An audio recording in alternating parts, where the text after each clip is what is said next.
Caregivers, whether they're paid or they're volunteering, make home life so much easier for older adults and their families.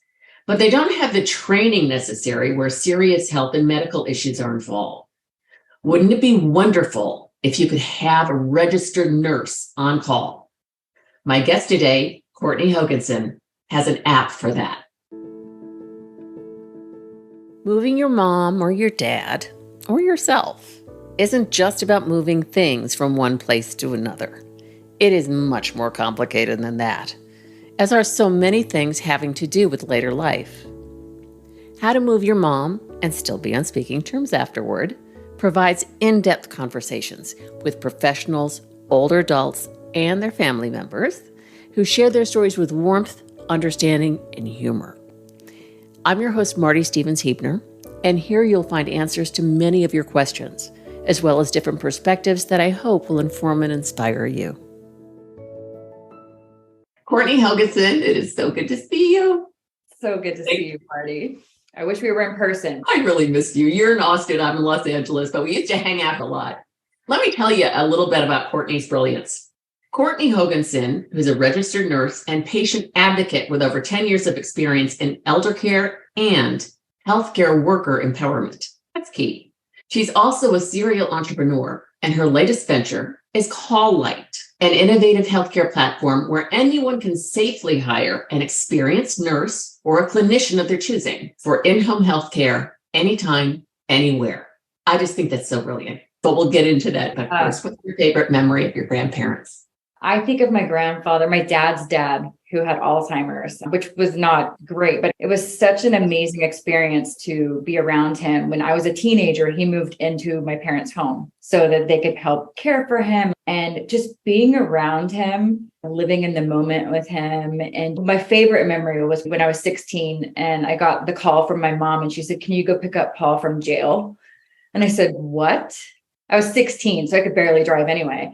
And she said, "Yeah, Paul escaped from the adult daycare today. And in a small town in Texas, people don't lock their car doors. So he just got in someone's car. And when the guy came back from the gas station, he got in and Paul was just like, 'Where are we going?' And the guy's, 'Who are you?' And he's, 'My name's Ralph.' And so they had to call the sheriff's department, and they didn't know what to do with him because he couldn't tell them where he lived. So I had to drive to jail and pick up my grandfather. I love that. You sprung him from prison. That's so funny.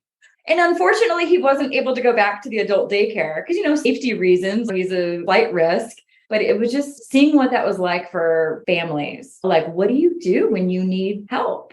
It's this very funny, but also very poignant story. He was so lucky to have such a loving granddaughter who would come and spring him from jail. I feel like he would have done the same for me. So as a nurse and a patient advocate, you really believe in trying to keep people living in their homes for as long as possible. What's so important about that? I think of myself and being at home, and it's where your stuff is, and it's where you feel most comfortable and at ease. And home is different for everybody. For some people, maybe being in a different kind of home is better. You have to really meet the person where they are.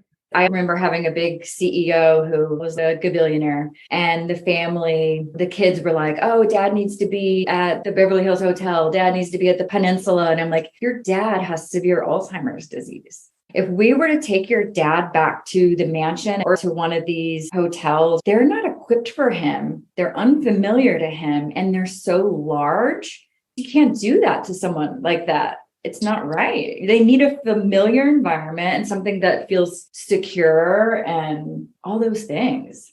When we're moving people into, say, a board and care, or in other parts of the country, it's called a nursing home, it's so important to have those familiar family pictures on the wall that they've known for ages, because I don't have to tell you, the registered nurse, it's the older memories that last the longest.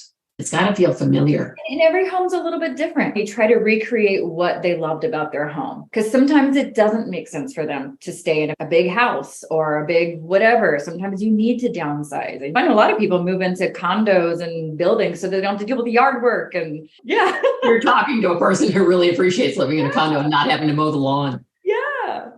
One of the things with caregiving and having nurses come to the home, is that covered by insurance or is it private pay?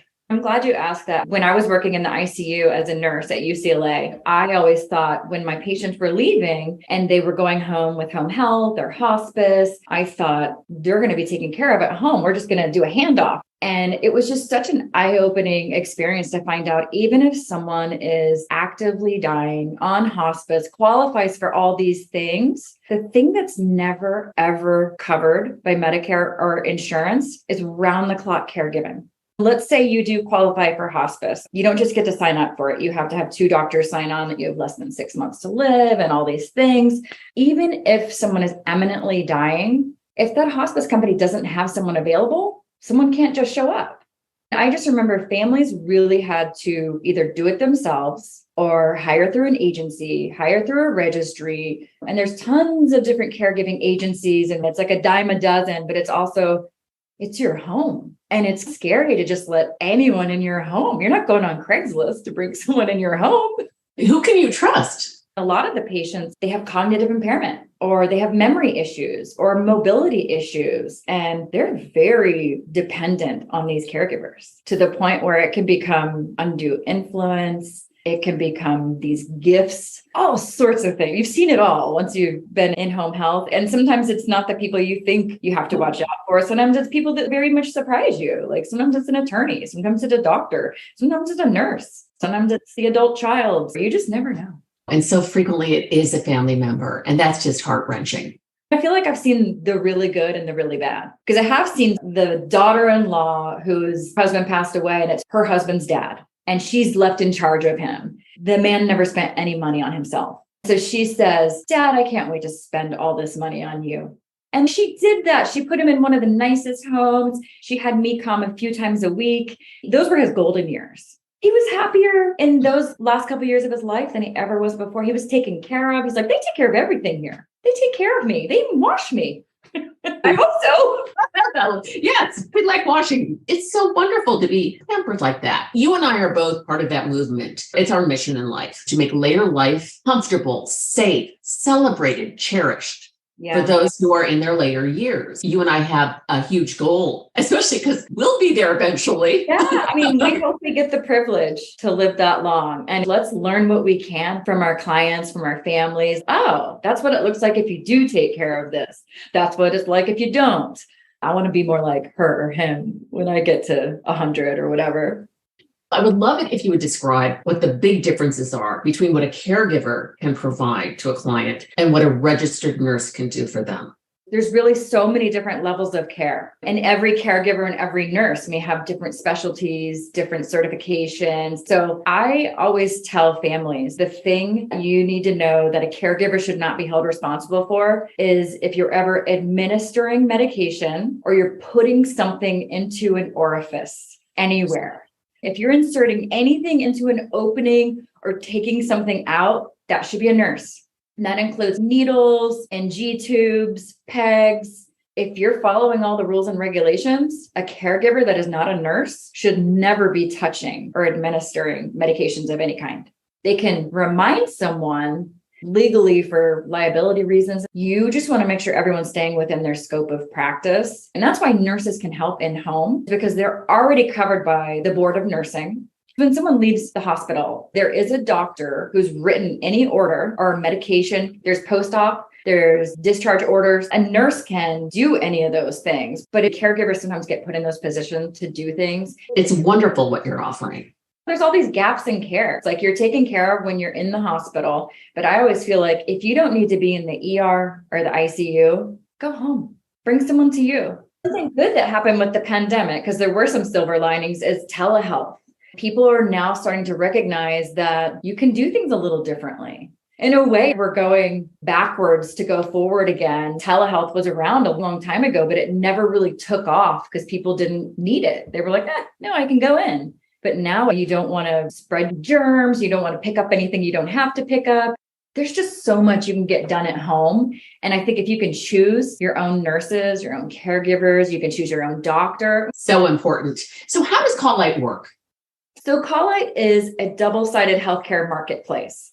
As a care manager, I was often tasked with building these teams of caregivers and nurses for patients for short-term or long-term care. And I typically would go to a registry or an agency, and sometimes it would be awesome. Sometimes they'd send me a nurse with a pulse, and I'd be like, you can't send that to this house, because I would be held responsible for each and every person that came in.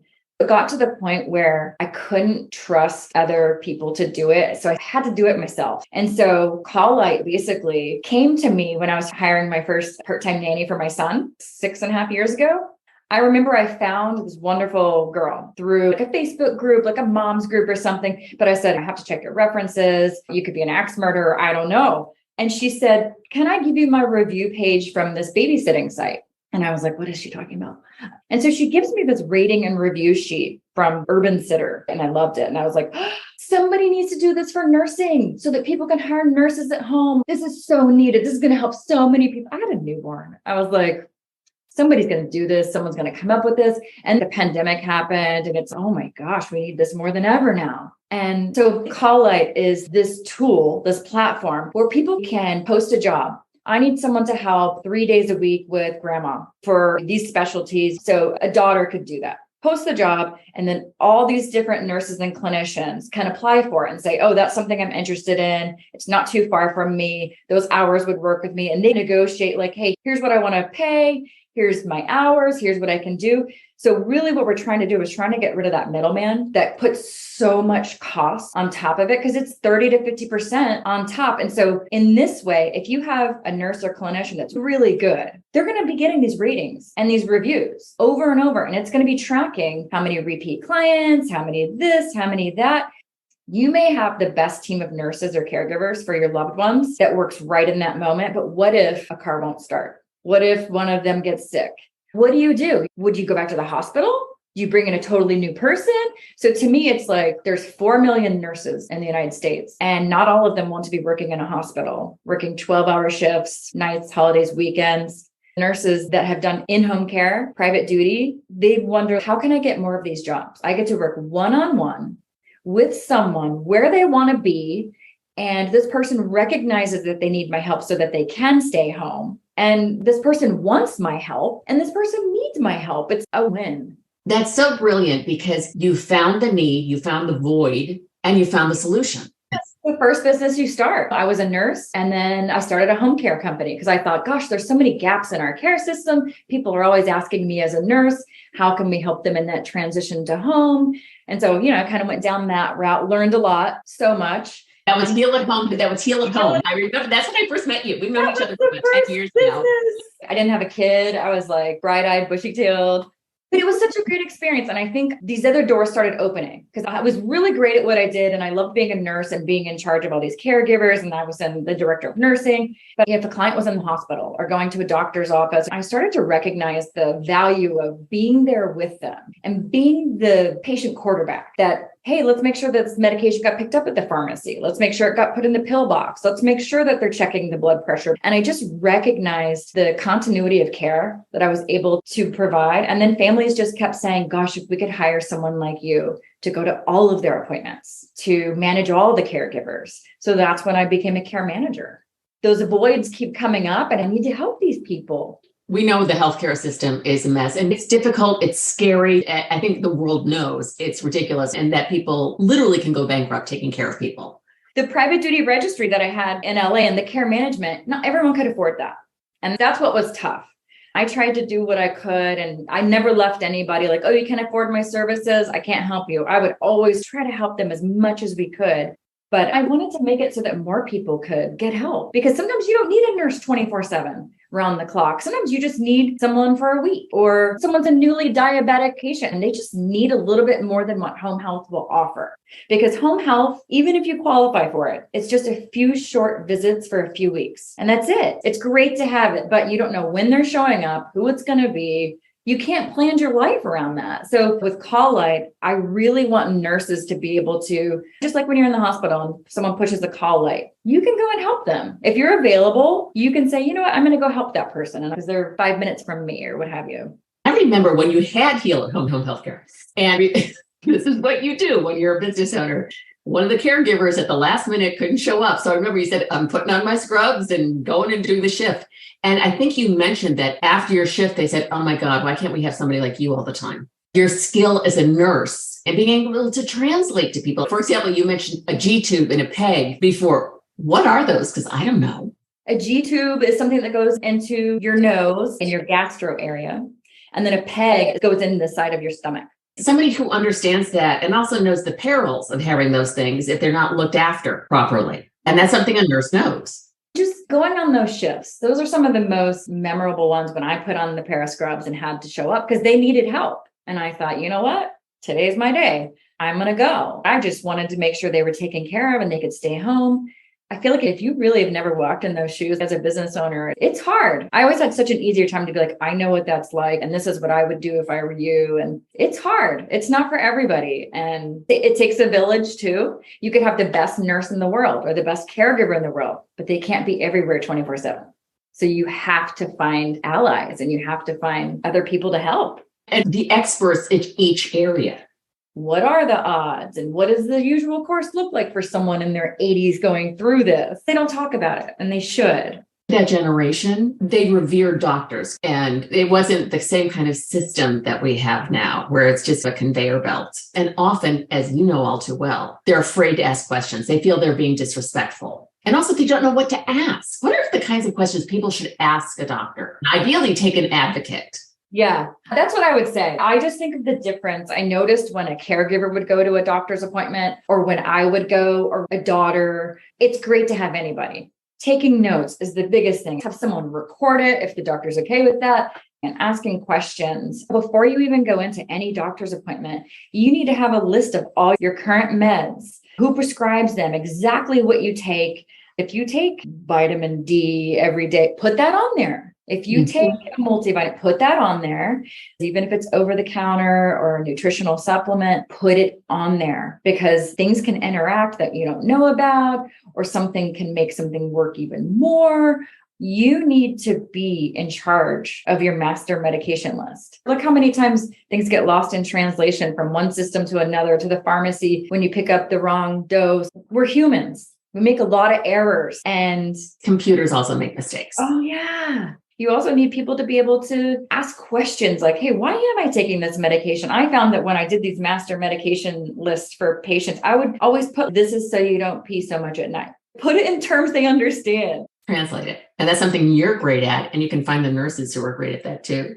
I know you're big on getting people to plan for later life. Or it's not even later life. What if you're in a car accident, you wind up in a coma? What if you're Britney Spears and you have a lot of money and a lot of people that depend on you? Wouldn't it be nice to pick who's in charge of you? Yes, it would be. Took a court case for her, but finally. And I remember a story you once told me. I think it was after your first shift at UCLA's ICU and you saw these critically ill patients and you went home, talked to your husband, and I printed out an advanced healthcare directive for both of us. I just went to the state of California, advanced healthcare directive, printed it out. It was a couple of pages long and said, I do or do not want this to happen to me. And you basically are saying, when I want you to pull the plug, don't keep me alive for 50 years in a coma. So I filled that out. And then we walked over to our neighbor's house, had him sign it as a witness. We both did those right then and there because I was actually in a nursing school rotation and I was in the ICU and it was two youngish patients who nobody wanted to be the one to say, we don't think they're going to recover, but they were both comatose, brain dead. You pray for a miracle and look, miracles happen,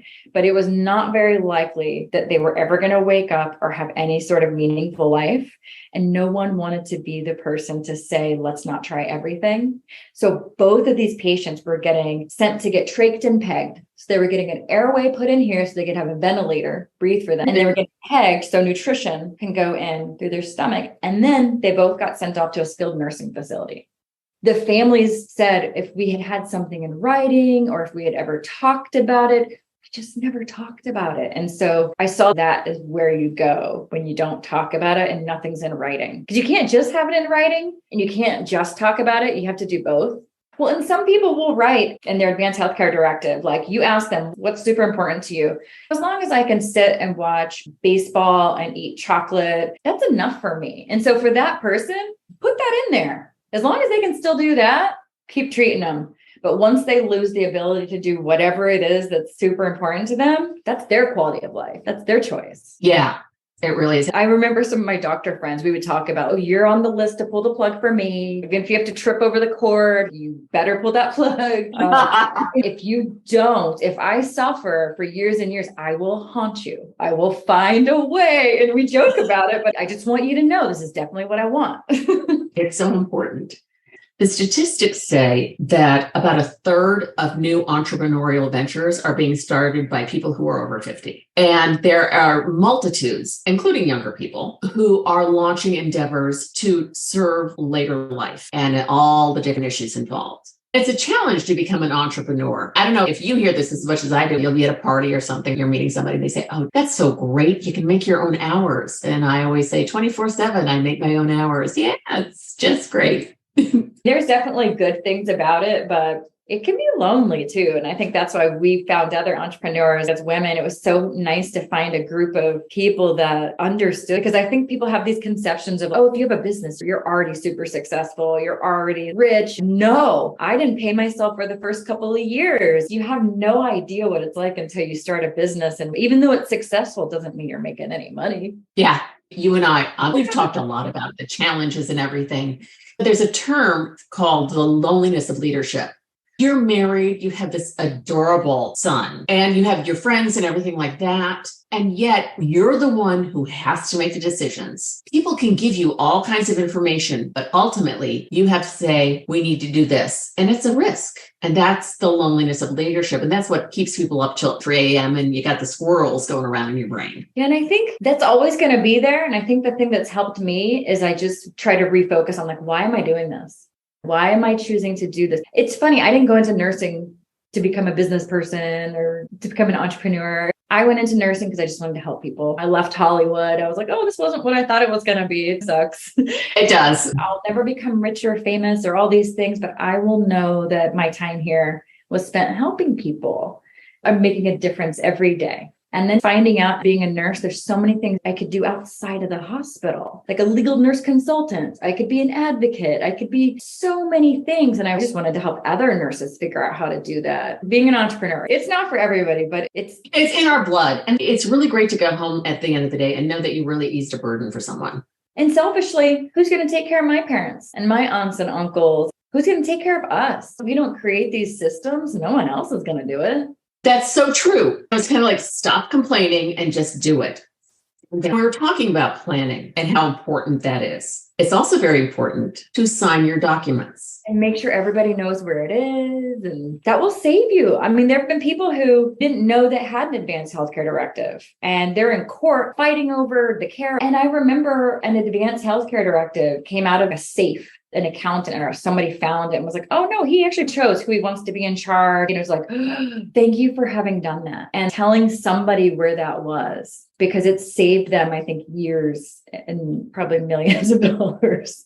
I bring this up basically every episode about planning. Yeah. Because it's the gift you give those you leave behind. The wonderful thing about you is that you're not just a patient advocate, but you're really an advocate for healthcare workers. What can all of us do to support healthcare workers and nurses who we came finally to really appreciate during the pandemic? What can we do now that we're getting past the pandemic to really support them? I think the current thing you can really do to help support nurses and healthcare workers is there's this initiative. Most people don't know this, but the billing system for nursing goes back 100 years. And a nurse's services, unlike a doctor can bill for his or her services with a billing number, NPI. When you go into the hospital, your nursing services are put on your bill like a box of tissues. Like it's just part of the room charge. It's like they're not even treated like the professionals that they are. And just think there are so many different levels. There's nurse anesthetists, there's nurse practitioners, there's all sorts of things. It's been in that place for so long that I think people don't even realize that it's still like that. So now what we're trying to do is we're trying to get nurses to have their own billing codes. And there's a commission that has started. We're just trying to make nurses get the professional due that they should be able to bill for their services. That is awful. A nurse next to a box of tissues on an invoice. Yeah. With all that training and all the trauma they see, all those patients and the families, They're so vital, and they're the ones who the people see all the time in hospitals. Once they start to do that and nurses have their own billing codes, just like all these other types of therapists, then people are going to be able to choose their own nurses. Oh, I want to choose my home nurse and I'm going to contract with her directly. And right now we're doing all private pay. But at some point in the future, when nurses have their own billing codes and their NPIs, what are NPIs? National Provider Identifier or something like that? Yeah. That's a way that people can get billing for Medicare, for Medicaid. When you have something like that, you don't have to go through a registry or an agency. Just like you can choose your own doctors. And the great thing with Call Light is that you can choose the nurse or clinician that you want to work with. And I just think that's such a brilliant idea. I'm so glad you've done it. Thank you so much for being with me. And thank you for all the vital information for everything you do. Thank you, Marty. Thank you so much for listening to How to Move Your Mom and Still Be on Speaking Terms Afterward. Please visit howtomoveyourmom.com for more information about this episode and for additional podcast episodes featuring other extraordinary guests and conversations. Until next time, this is your very grateful host, Marty Stevens-Heebner.